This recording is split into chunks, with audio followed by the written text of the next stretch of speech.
Dr. Randall Abney. Doctor, thank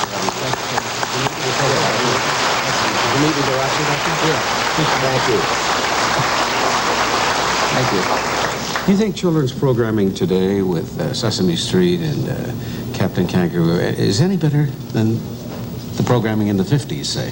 Well, it's a little distressing to see that really, as a psychologist practicing in child behavior, that television has been a very influential part of the child's life, and today I find that there are very less programs for children as they were even in the 50s. And you know, when we were growing up, and I know you'll remember this, we used to watch cartoons, and there was a lot of violence in the cartoons, and yet kids, Saturday, you can't find anything on television but cartoons. It's still that way, How actually. do you feel about that, Doctor, the violence in the cartoons? Well, the cartoons still depict the violent nature, I guess, and I know that there was a study in university in Massachusetts where they took the cartoons that are shown on Saturday and gave a group of children the opportunity to view these, some that were violent and some that were non-violent, and having set up a punching bag in the area for both of the showings, it turned out that after they viewed the one that was the violent one, they tended to go in and start punching the bag. So it seemed like they were all influenced by those things that we see. Are there any shows that you don't allow your kids to see, Don?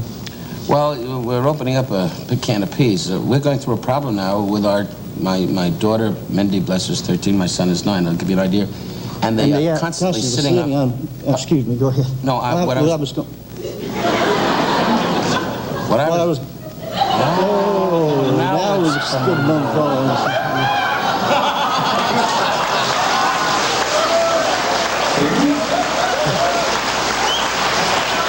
This is, you're not hearing double, this is Mr. Echo himself, Frank Raines.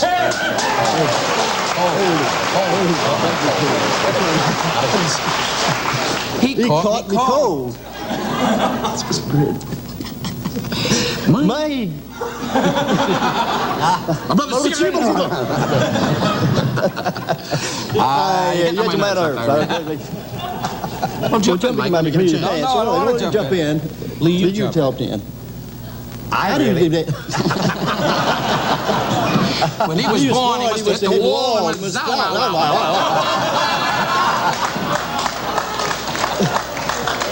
How did you ever learn this?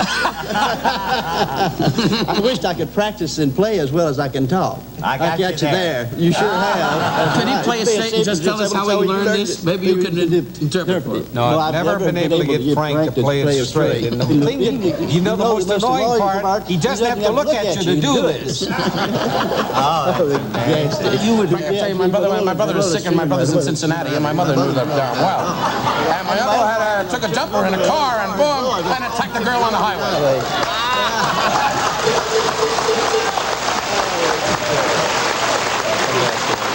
You know, let me ask you, please, for the benefit of the, how did this thing start with you? Seriously, it is incredible.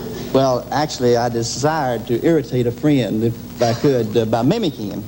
And I found this was about 31, 32 years ago, that instead of saying it afterwards, I was saying it with him. So it's a gift that I discovered by accident. And, you know, as I came on, Don, very gracious as he was, he says, "Is this your first time on TV?" And, of course, saying that it was, he says, "Just be calm." Says, it'll work out fine. Says, you know. That's the truth. I said, Doctor, he said, but where do you put this kind of thing to use? Except in a big tunnel. You know what threw everybody... Wait a minute. Wait a minute. Okay, Frank. You know what threw everybody... Please, Frank. Give me a break. What threw everyone was that I introduced him as a professor from the University of Mississippi, and he is from the South and has a legitimate Southern drawl. Correct. Can I ask a question? Where does he put this to use?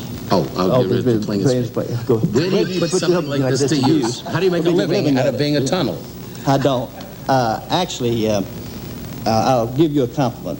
I've been on different talk shows and worked with many people who work spontaneous, but no one works as spontaneous as Don Rickles. I was really looking forward to the opportunity he was thrilled to come here to let you go crazy.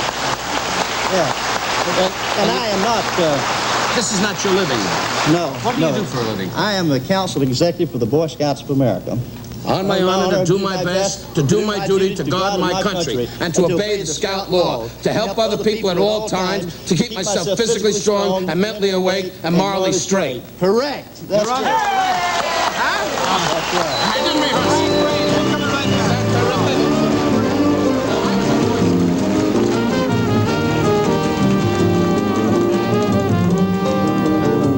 Did you think the people would be like they were?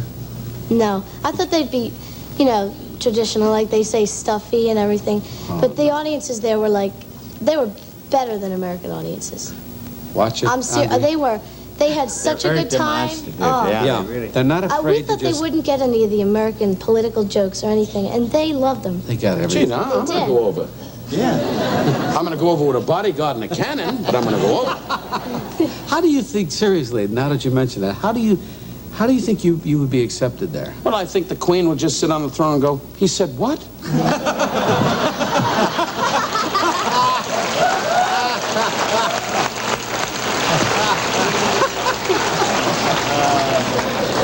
No, I think it'd be great. I just came back from London.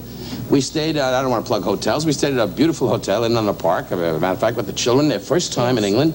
And all we heard, I was telling you backstage, all we heard, what do you call those guys in the Tower of London? They have a special name, I can't think. Pardon me? Beef eaters, yes. And they went, and now, when Anne Boleyn was executed on the block, the King and Queen of England, the people of London know, the 4-time pence, the Queen executed, and the people. And we all went, And my kid said, gee, Daddy, this is exciting. Shut up, Frank.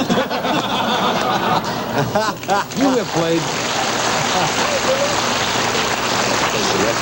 Mike. She said, what does he do? She didn't know that. He does your echo. You ask him, say, how do you feel? Say anything to him, and he'll talk right back. Okay. Go ahead. How are you? Oh, that's neat. Isn't that great, huh? Yes. We're getting rid of him, you know. Mike, I would like to say one thing of the fact that you knew how excited I was to work with Don. It would even thrill me more, really, truthfully, since scouting is my life. This man was a star scout, and when he recited that scout oath a while ago, it wasn't a rehearsed thing. It was because of something that he kept with him from a child to where it's part of his lifestyle, and I want to congratulate him. I really do. Thank you.